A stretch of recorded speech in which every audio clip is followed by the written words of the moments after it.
Mobile Reasoning with G&J. All right, so here we are again for another version of Mobile Reasoning. This, as with everything else, is going to be amazing, right? Because I'm here with Gabrielle Blackwood.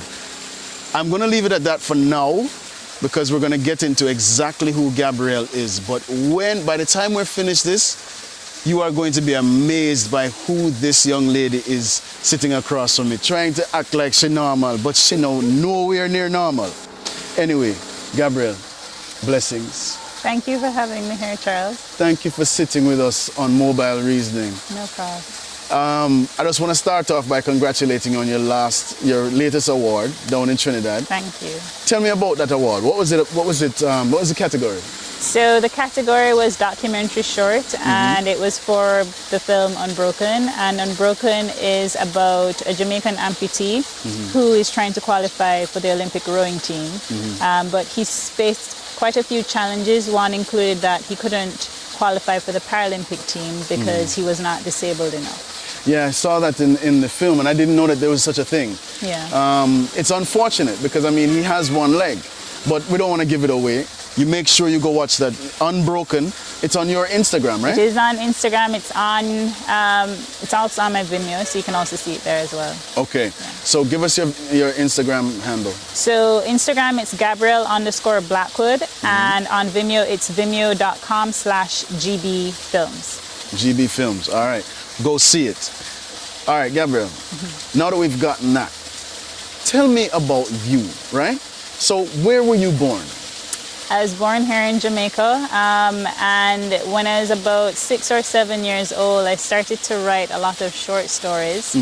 And then I watched, so we still have a strong theatre culture, but we had a really strong theatre culture back in the day, and that's what I grew up on. And so I would go to Barbara Gludon plays, and then they had Little People, Kathy Levy's Little People. And so I'd love to go to the pantomimes, and then I'd reenact it at home. And every year that my parents had like their wedding anniversary, I'd put on like a mini production, and I'd invite my friends over. And nice. I mean, I would make costumes and use my mother's old curtains, and then I'd use bed sheets and do the whole curtain call and everything. It was a big production. At 6 years old? We would even have intermission. And intermission at that time. I didn't get pocket money when I was younger, so I'd actually like rent out I was a bookworm. Okay. And so I would have like a mini library and rent out my books, and then with that money I would then go and buy like, frankfurters, and me and my sister would roast them on the fire, and that would be the food for intermission. It was this whole thing. Yeah. So you've been doing production from your idea and need. If you think of it that way, but it was quite funny. But back then I had no idea that this is what it would translate to. I kept thinking, I wanted to be a teacher, because in my head, me showing people what to do, in the production was me teaching them, not directing them. Right. So it was later on that I translated, okay, well, maybe that's directing, because then I started having this huge interest in critiquing films and just watching films. And I'd always said, at the time, the films I'd seen, we didn't have a very strong film industry. We had films coming out like ever so often, but also what Jamaica was classified as, and what you usually see Jamaica as, dance hall, reggae, that sort of thing. And there's nothing wrong with our culture, but it's just that we also have other stories to share. Absolutely. And I fell in love with this film, Last Samurai, the one with Tom Cruise, set in Japan, but it was actually shot in New Zealand. And then also at the time, they were developing Lord of the Rings, which was also shot in New Zealand. And so I started now studying New Zealand as a location, because they were using it as a virtual location for other places. And I saying, but, we have the same, or we have a similar landscape, so why can't we? And I also have a love addiction with Westerns. So my hope and dream is to make a Jamaican Western. Oh, sweet. So I wanted to see how I could adapt and adopt that. And then I started looking into their film industry and, their film programs. I didn't want to go the US route, because all of my friends were flying off to the States and studying. So I actually got through to a UK master's program at a good school there. But I also got through to 2 universities in New Zealand as well. And I got the Commonwealth Scholarship to New Zealand, so I figured that's the route that I want to take. And how many years did you do in New Zealand? So I did 2 years in New Zealand. I did a first degree. So I did my first degree here at Karamak in media and communication. Okay. And then my second degree in New Zealand, which was, they call it a bachelor's with honors, but it's really a postgraduate diploma. And then I did my master's. Okay. But I really went there for my master's, but I had to do the BA with honors first. It's their requirement. So I think it is New Zealand, Australia, and South Africa. You have to do this BA honors thing, no matter how well you do in your first degree. Wow. Yeah. Interesting. Yeah. So, in total, you 6 years, 4 years? No. So in total, in terms of university, it was 3 years here and 2 years there. So I guess 5 years. Okay. But in between, I taught for 2 years before going to New Zealand, and I also specialized in graphic design. Yes, I did. You did teach. I taught at UE. So Karamak kept me after I graduated, because I graduated at the top of my class there, and then I was. They had a business department as well, a multimedia media department where we developed products like visually graphic and appealing products for NGOs. It was called Karamak.com at the time, and so I was graphic designing for them. Okay. As well as freelancing as a graphic designer, as well as being I think I was a teaching assistant at the time at Karamak. And so I did that for 2 years, and that was really just to tide me over so I could pursue my master's. Because you always had this tunnel vision. Always. If we had a film school here, I would have stayed here. But at the time, we didn't have any film schools or any film programs. Do we have any now? We do, actually. Karamak has developed a film program. When I came back, I also lectured at UTech.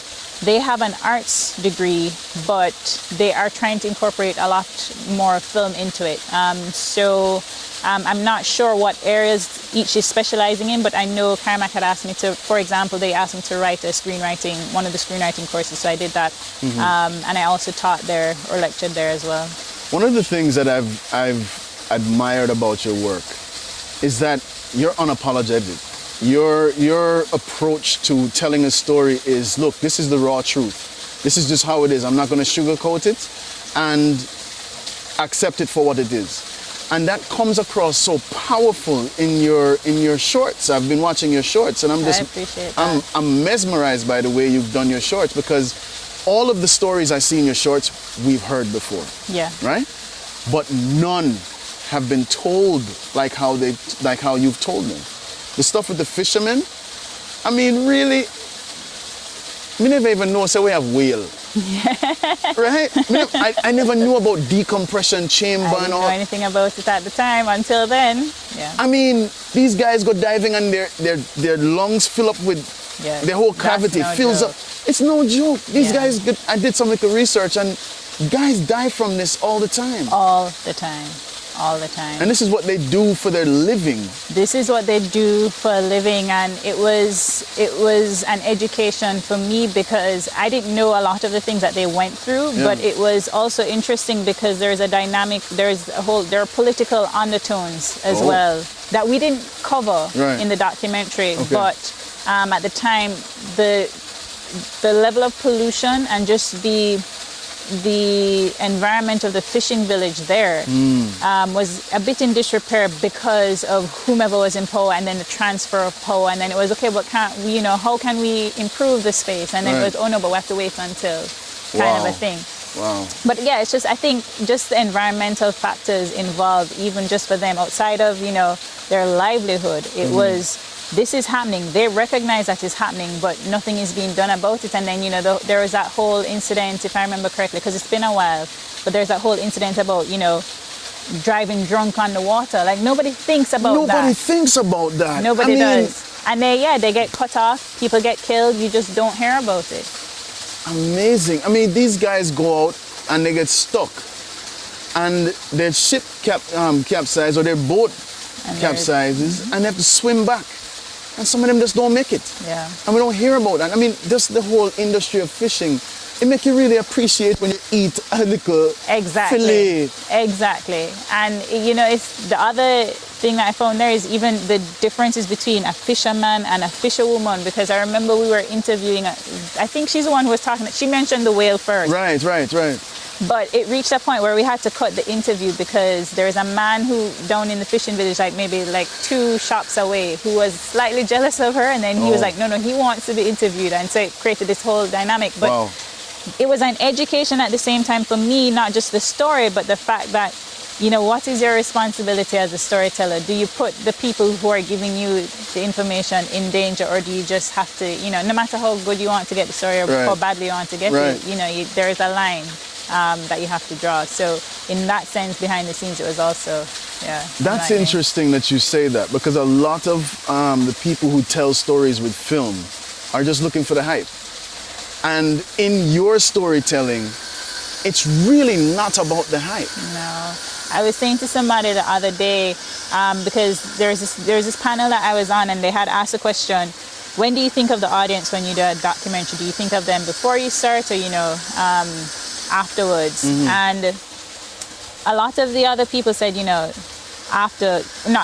before. And I kept saying, it's really the person's story. It's the individual who's speaking. It's their story. Right. So my flair, it's not even who is watching it. My flair has always been, can I, or how will I present this person in the most authentic way possible? And what do I keep and what do I exclude? Because I want people to get their story, but at the same time, I want people to understand them, because sometimes not everybody has such a great story. Right. That people may look down on it. So, it's just how you present that. So I never ever think that I get it just right. It's always, does it stay true to, yes, the person, but also does it, what's the integrity behind it, and how will people feel about the subject. So I always feel that documentary work is still, people can say, it's objective, it's that person's story, but there's a lot of subjectivity in it. That short you did entitled Breathe. Yo, that was amazing. That's my favorite one that I've seen. Man, you saying that, it makes me happy, because I feel like when I did that, it was just random. It was, really? And when I say it was random, the shoot itself was random. I got together with a group of girlfriends and we did it, but the subject itself is very, very, very important. Extremely important. Yeah. And I don't think, it's either I haven't pushed it enough, but it was just one of those videos I just did, and then I just put out on my Vimeo page, and that was it. But yeah, I don't think I've pushed it enough. I wish more people paid attention to it. Oh, more people need to pay attention to that. Because you see, the way it's being told, it's a real experience. It's a real experience, and not a lot of people understand that experience. You have to go see Breathe, okay? Please go to her profile, her website. Which is your website again? It's GabrielleBlackwood.com, and I think it's called Cold. But yes, she says it's called Breathe. Cold? Yes. Okay. Oh yes, she does say Breathe in it. See it. It's important. It's essential that you see it. Am I being attacked by bugs? Anyway. So, all right. Having this eye for filmmaking and storytelling, they're two different things, right? There's a person who wants to make films, and there's a person who wants to tell stories. You tell stories in your film. Even your music videos that I've watched, they have storylines. What influenced you, or who influenced you to be that different from filmmaker? I don't know if I've ever thought of myself as different, to be honest. That's a very good question. I feel like, on the point of music videos, I feel like a music video is a very good excuse to make a short film. I've always felt that. Okay. And I think at the end of the day, it boils down to what's the message that you're trying to send. Because I believe every filmmaker wants, whether it's subconscious or if it's something they're conscious of, they want to tell a story, or they want to send a message, or they want to provide a message. And I think that is what it is at the end of the day. So what do you value in life? And then, what do you want to bring across to the public? What do you want them to learn? What do you want them to get from the project? So I think that's what influences me. I know I have people, and I have, like, if I have a director of photography that I have those people, but in terms of storytelling, it just goes back to integrity and authenticity, as common as that term is. But you have to, you have to admit, the amount of people in percentage-wise that look at storytelling from that point of view, Yeah. they're few and far between. They're few and far between, but there are more of them coming up. I've seen quite, I can't remember everybody or individually, but there are people coming up telling some interesting stories, but Absolutely. in interesting ways, Yes. like very dynamic ways Yes. that, I probably haven't even thought of. So I think there's a shift in how stories are being told, actually. Now, let's talk about Jamaica for a quick second. So Jamaica to me is the center of the world, right? And I say that because of how impactful our culture has been across the globe. Why is the world waiting on us to produce more films? Everybody wants to hear a Jamaican story. Everybody wants to be connected to Jamaica on a silver screen. Everybody wants, because Netflix is hunting us like crazy. Mm-hmm. What's happening? I feel that there is a hunger for something different. And when I say something different, I don't know if you notice it, but when foreigners come out here, it's just there's something with how we relate to each other. There's something in it's not just culture, it's our language, right. How we speak, what right. we do. Yes, we have all of this, but there's just something that's familiar, mm-hmm. friendly, engaging. I think about our people, so I actually think it's our people, that's what it is. And I think how we live, like our different lifestyles and the culture within the culture. So, just the various facets of that I find. And it always, when somebody comes and they're like, oh gosh, I will live here and I love how you guys did this. And in my head, I'm just like, what are you talking about? But to me, I'm so used to it. And to you, it would just be like, Right. I can't tell you what the magic sauce is, but it's something to do with, I think, us as a people.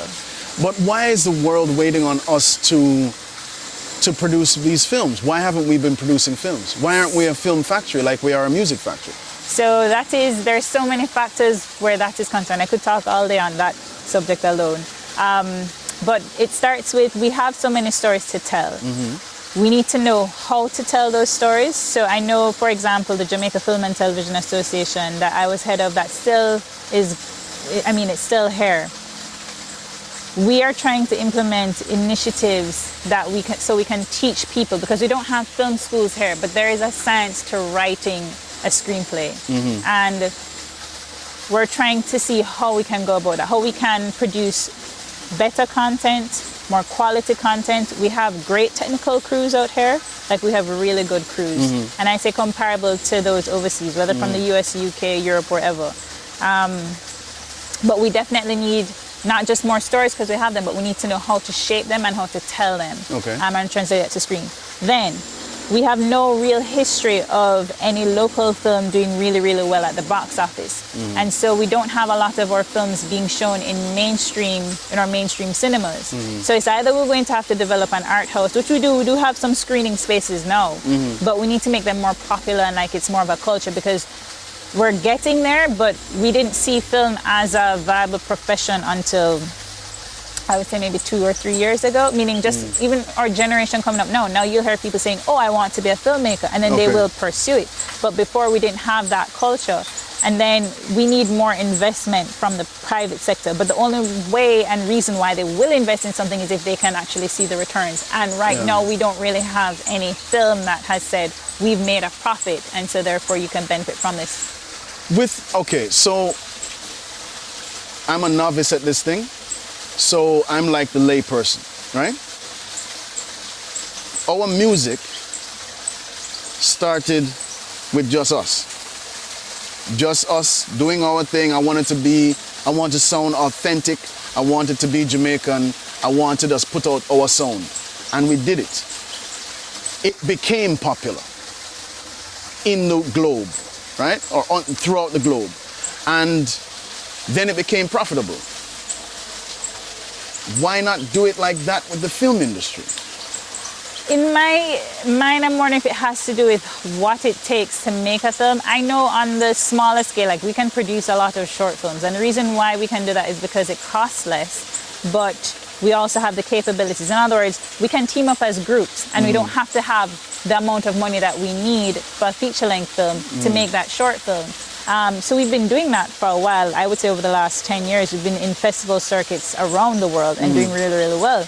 And there is a hunger for that and a craving for that from the outside, but they want to see more. And more means, I believe, more established, the longer narrative, feature-length films, and that just takes money. I'm not a music producer, so I don't know how much money it takes, to develop a track, but I think you rely on less people. So in, a feature-length film, you need like a whole entire crew, you need, a whole bag of equipment, you need expensive lights, that sort of thing, depending on the story market. But it is just going to take a lot more. And then, and I keep saying this, we have our universities, we have a really good education system, we have really good teachers. And we have a lot of business students, for example, popping up, for example, out of UE. But they tend to either maybe start their own businesses, or before it used to be, we go to the bank and we work at the bank. And my thing is, listen, film has different areas. Right now, we need financiers, we need sales agents, we need distributors, we need marketers. We need people who, so we can always create the product, but then it stays. Right. So we need somebody who will sell the product. So I think we're lacking on that end, and I think once we have that in place, or even if we train people to do that, then it would actually really help. Okay. So in other words, then we need the machine to be moving. Yes. Because the product is being created, but the machine behind it is not there. Exactly. Okay, that makes sense. Or it is possible to create the product, but then we also need the back end. How are we going to push out that product? How are people going to become aware of it? Right. Now, I had mentioned Netflix before. I love watching Netflix whenever I have the time. And I've seen a plethora of foreign films from all over. You might say one Jamaican something, right? A blip of a Jamaican something. Why aren't we submitting more to Netflix? Because they're hungry for it. I've heard it. People have said it. Netflix has said it, that they want more Jamaican stories. So what are we waiting on? What is it that we need to get those stories? Because Netflix will pay for it. So right now, I know that Netflix has approached us here in Jamaica, even recently so, and that, there are filmmakers who are in the process of providing content that they then now need to choose and decide whether they will take it on. But they have reached out, yes. Okay. And yes, we are submitting. So cross fingers, we'll see how that goes. Wonderful. Make sure you're on that list. We will see. Because the way you tell stories, I mean, I sat and I watched every one of your shots. Every one of them. Oh, right. Thank you. I said, no, man. I look for all the music video them too. And I'm looking for this, and because you're a breath of fresh air when it comes to telling that story from behind the camera. For me, it's really cool. You, and there's another person that I love, the filmmaker that I love, and he does music videos mostly and stuff, and documentaries, is Michael Cushning. Yes, Kush. Let me tell you, you and him now, there, up your soul. You know what I mean? Beautiful storytellers. And I just big you up for it. I really big you up for it. You are doing really well. And the thing that I like so much is you fly the flag like Damien Gang. You can't stop me there. You can't stop me there. Like, I remember when I was in New Zealand, and I would, anytime I could, I legit would push Jamaica in everybody's face. But it was really also because when I went there, they didn't know much about us. And, like, for example, they could reference Cool Runnings, but they couldn't reference Bob Marley. Right. And I was just like, what? My mind was blown. And then I said to somebody, and I mean, I say it all the time, like my travel agent, she was asking me, is a flight from Miami to Jamaica an international flight? So obviously, I was a little bit rattled, or a lot rattled, and yeah, so like one time I remember there was a presentation I had to do with a project, and that was me zipping down my sweater, Jamaica. The whole Cool Runnings fully, I went ham on it. So yeah, it was interesting. They probably were annoyed, but I didn't really care.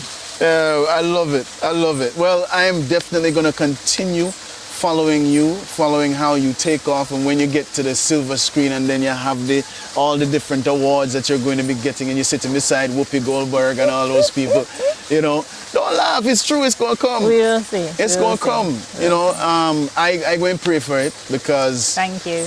like I said, the breath of fresh air is constant when it comes to watching your programs. And the thing is that what I like when I watch your shows or your shorts or whatever it is, no story is like the other. Thank you. You are fresh every single time. There are some people who have signatures. Yeah. And you see it every time. You know, you think of Spike Lee, you know, all these different Terrence, whatever his name. Yeah. Yeah. All of them have a certain kind of storytelling way. May not find yours yet. And I think that is beautiful. I hope it stays that way. But I will say to that point, there is a cinematographer, Vittoriosoro. He's Italian. Okay. And he, you know, I love his work, but I also love, he studies the physiology, the psychology, not just everything visual behind cinematography. He goes deep. Oh. But something he said was, and he's turned down really big jobs because he did, oh geez, now it's slipping me. But there's this, I'm trying to remember the particular film, but he literally had to come off the project because he found that he could do the job really well, but he was just regurgitating what he did in every other project. Right. And so he said he needed to study the science behind it because he needed to reinvent himself. Yeah. And I can't say I've done that on every project, but I'm very conscious of it now that you get bored after a while, like you'll get very complacent, you know, so you need to reinvent yourself. Yeah. So, I mean, we'll see if that continues, but it's almost like Laron in Unbroken, like he definitely, because of circumstance, he had to reinvent his life, and his dreams that he had to change them according to how, you know, reality set in. And I think that's just very important in life in general. You don't want it to, you don't want to plateau. The typecast. Yeah, exactly. Let me tell you, well, you represent that very well. The story of reinventing yourself to make sure you stay current and stay ahead so people are actually paying attention to you. Because after a while, we say, oh, okay, it's just another. Oh, okay, well, then that's... Yeah. Oh, we've seen him do that before, you know. Yeah. I love it. One of the best type of actors that I think, and I'm not mentioning a name, but is the one that does the, okay, there's character actor, and then there is, I cannot remember the name, but when they go and they study their subject, and that actor becomes that subject. Yes, I know what you're talking about, yeah. I think that is the greatest. Right? Yeah. And that's what I see in your film. Thank you. I think that you go and you study, before you write out and whatever, you have a meds of how this needs to look, not even how you want it to look. Yeah. But for me, from watching your stuff, and because I like to dissect stuff, right? I see things and I say, but no, sir. That one that never come natural, none at all. Because the cold, right? Cold? Yes, cold. Yeah. Like I said, I've seen the story told a lot. Yeah. But from that point of view, never before. I'm so happy you appreciate that one. Yeah, man. Yeah, man. So thank you so much. Thank you. I don't want to hold you up long. You know, people's attention span is on the internet. But thank you for sitting with Good News Jamaica. Thank you for having me. Really, really appreciate you and what you do. And I appreciate what you guys do, what you do here. Yeah. Thank you very much. Thank you very much. We're here to tell our story. Yeah. Because I think it's important that we tell our story. For years, we've depended on other people telling us our history. Yes. And that's just not cool. No. Not for me. And because of what I represent, we had to do it this way. Right? This is awesome. Yeah, Thank you really very is. much. It really is. So pay attention to Good News Jamaica. We have some great, unique stories that are on there. And we celebrate our positive energy. right? That's what I love about it too. I love the positive stories, the positive energy, and just like, yeah, the growth of where you guys are. Thank you. Thank you so much. It's hard work, but it's rewarding. You know what I mean? So keep up the good work. Thank you so much for everything. Thank you. All right. Blessings. COVID shit. All right. So, Gabrielle Blackwood, what I tell you? Didn't I tell you say you was going to be amazed by the end? We have so much more to do. So this is part 1, right? We'll have part 2 when she gets her Oscar and all these different things. I don't even know all the different names of the awards, but she's going to get whole heap, right? So until next time, keep it positive. Mobile Reasoning with G&J.